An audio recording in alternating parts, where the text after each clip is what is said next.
Good evening. Tonight's tale is called Stairs. Good luck.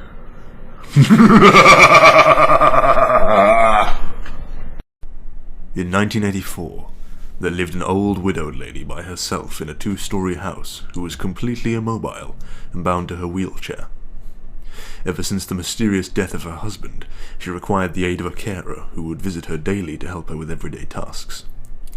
What made it even more difficult was the fact that the 2 floors of the house were only connected by an old staircase inside. When the old lady needed to move between the 2, the carer would have to carry her frail body like an infant up and down the stairs. One day, the police received a call from the widow. There had been a murder. Since police units were scarce at the time, and the murderer had already fled the scene, only one detective was sent out to conduct the initial crime scene report. He arrived to see the carer's body splayed out on the floor, with her vocal cords ripped out, in a pool of blood on the first level of the house, with the old lady atop the staircase in her wheelchair, watching him, still and silent, seemingly in shock. He could immediately rule her out as a suspect, due to her inability to move up and down the stairs, and because she was trapped up there the time the murder took place.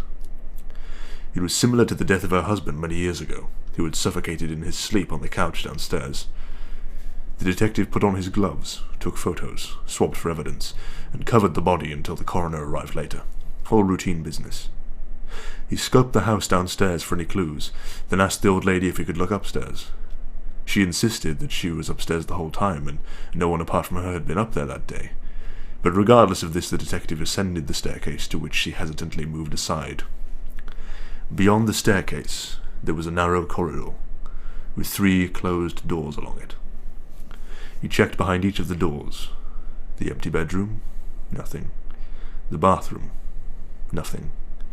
He became anxious as he slowly made his way to the final bedroom, where the old lady slept. He opened it, and everything looked normal. A bed, a wardrobe, a bedside table with a lamp.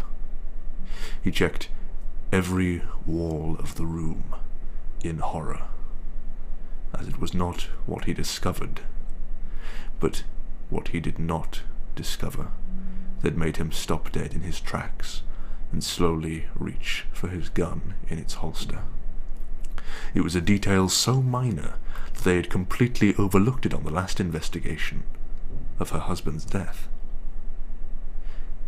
There was no phone upstairs. He suddenly heard a noise as he withdrew his gun and rushed out of the room, only to find an empty wheelchair atop the stairs.